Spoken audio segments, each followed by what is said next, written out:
Hi, and thanks for streaming with us on WUSA 9 Plus. I'm WUSA 9 Environmental Impact reporter Scott Broom.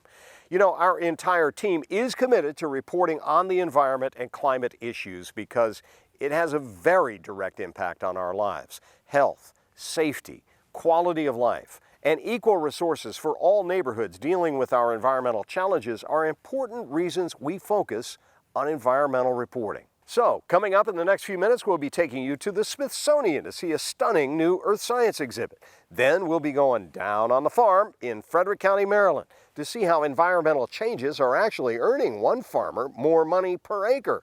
We'll also investigate the shocking number of creatures killed by abandoned crab traps in our waters. And hold your nose, because we'll show you how one big regional wastewater utility is turning poop into power. But first, let's talk pests, specifically one of the latest invasive species that's attacking a lot of our region's landscaping. Here's my colleague, Caitlin McGrath.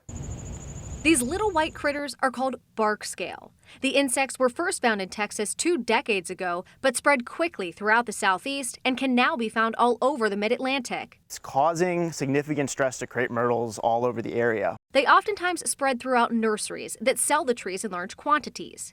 And from there, the insects are spread far and wide. They're so small, even wind can blow them from one tree to another. Got one right here. The bark scale sucks out sap from trees, and that sugar and water byproduct can cover anything around it. Your driveway, sidewalk, other trees, and eventually that sugary coating turns into a black, moldy mess. And it can be very difficult to get off. We don't have a single effective way to get rid of it, but it can create a real nuisance and lower that, really high aesthetic value that comes from that beautiful exfoliating bark on crepe myrtles. It can also harm other plants around your tree.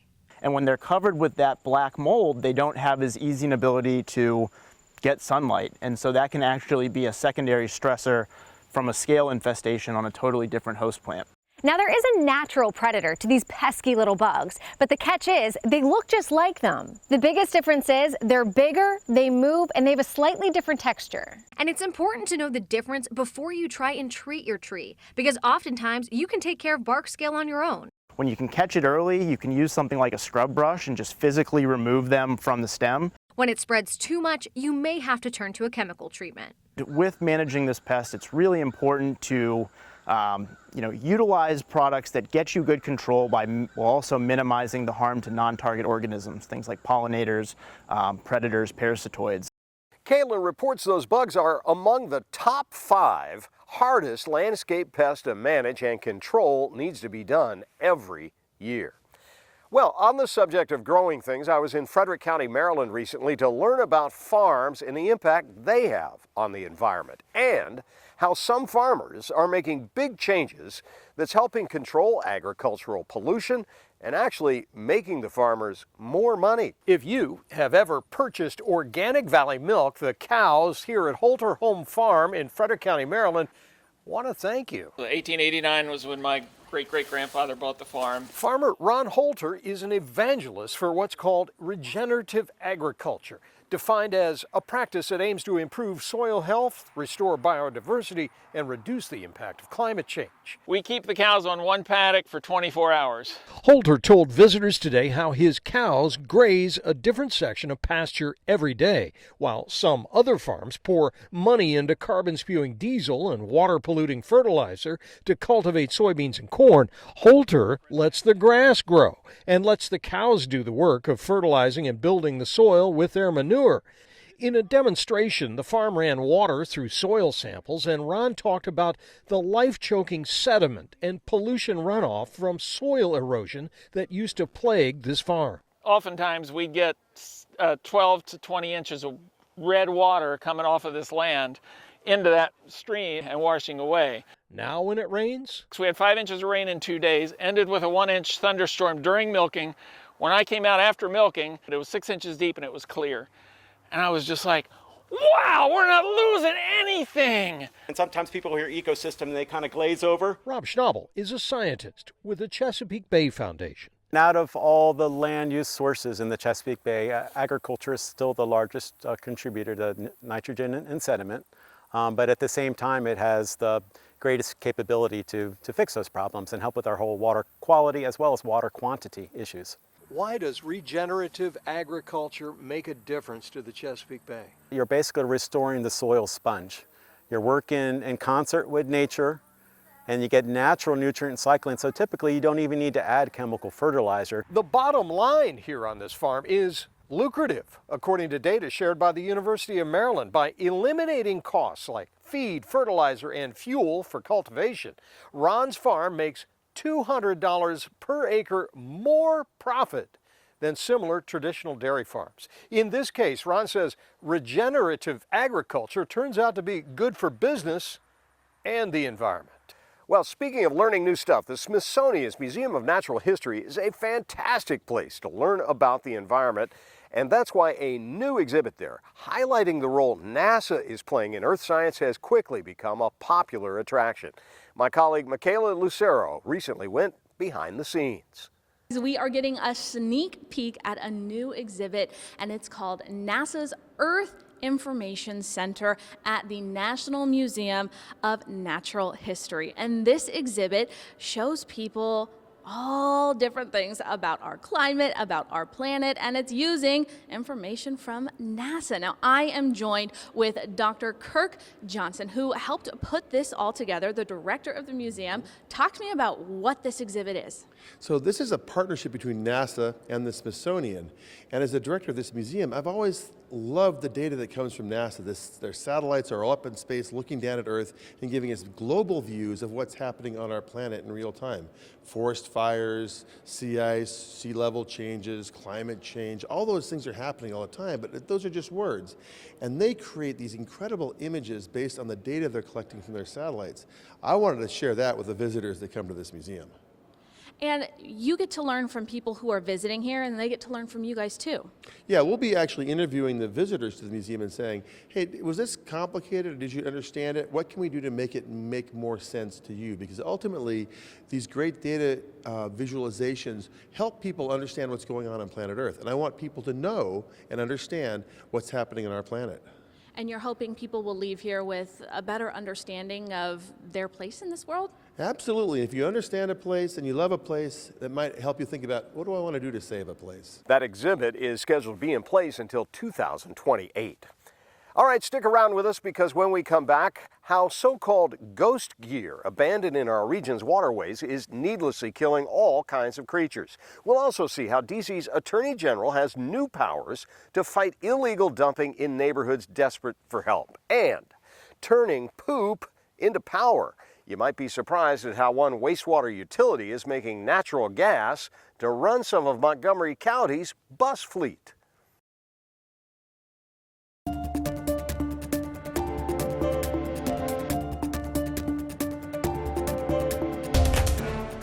Welcome back, everyone. You know, our commitment to the environment and climate reporting includes reporting on environmental justice, particularly in struggling neighborhoods without a lot of resources to fight back. That's why DC City Council recently gave the district's Attorney General new powers to hold illegal dumpers accountable. Fairlawn Avenue Southeast, illegal dumpers have been winning in the war on trash. That's probably one of the worst right here, because people put anything and everything right there.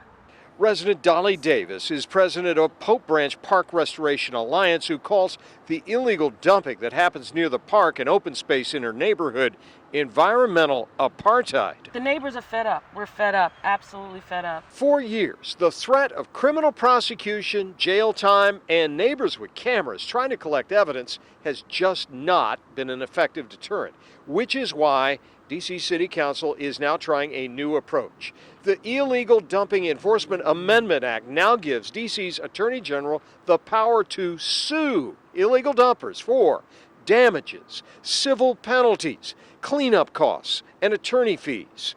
In testimony for the bill, the Attorney General's office wrote, "Civil lawsuits are a critically important enforcement tool that will help ensure dumpers do not escape accountability, where criminal prosecution may be inappropriate or infeasible, or where administrative fines may be insufficient." Dolly can't wait for the first case. Find them and take everything they have. If they're a business, I want to lean on a business. I want their vehicles seized. I want their property seized. I want everything that they own seized, okay?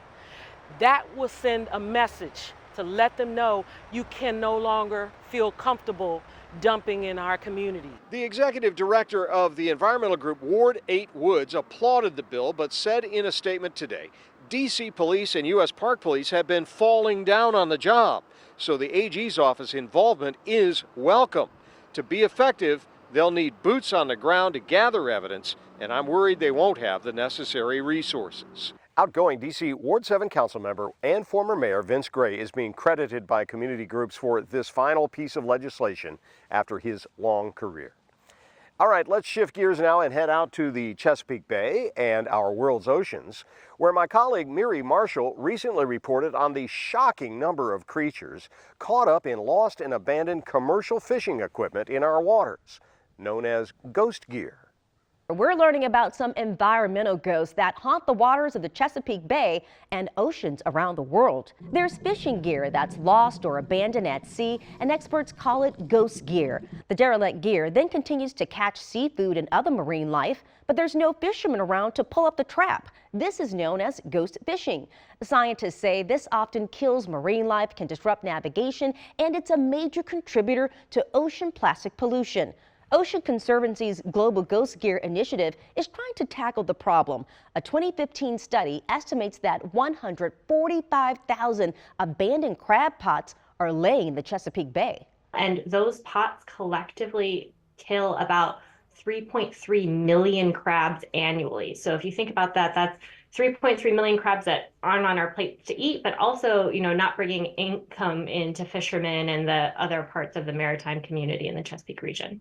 Fishing gear can get lost by getting swept up in a storm, currents, or getting caught on rocks. To clean it up, fishermen help, scientists use sonar technology, and sometimes professional divers retrieve it. The NOAA Debris Marine Program has already cleaned up 4 million pounds of ghost gear across the U.S. Miri reported there's now a Ghost Gear Reporter app you can use on your phone where folks out on the water can report when they find harmful ghost gear.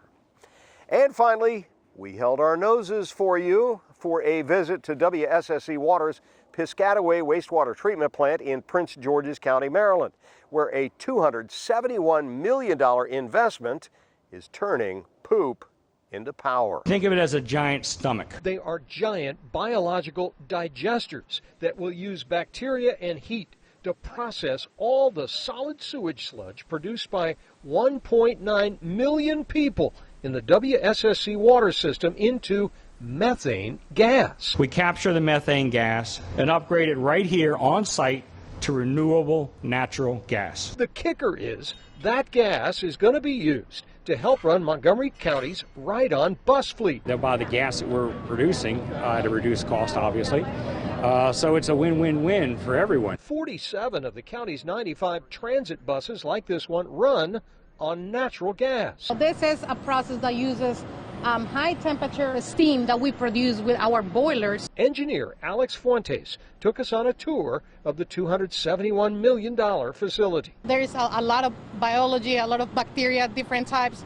They're going to eat that material, the biosolids, and they're going to produce methane gas out of that food. Maryland Congressman Glenn Ivey was here to remind us that federal environmental funding from the 2023 Inflation Reduction Act help pay for this. I think there's a variety of benefits coming out of this. One is the environmental impact is certainly a positive, and that's combined with the financial benefits. Turning poop into power, it turns out, is also lucrative.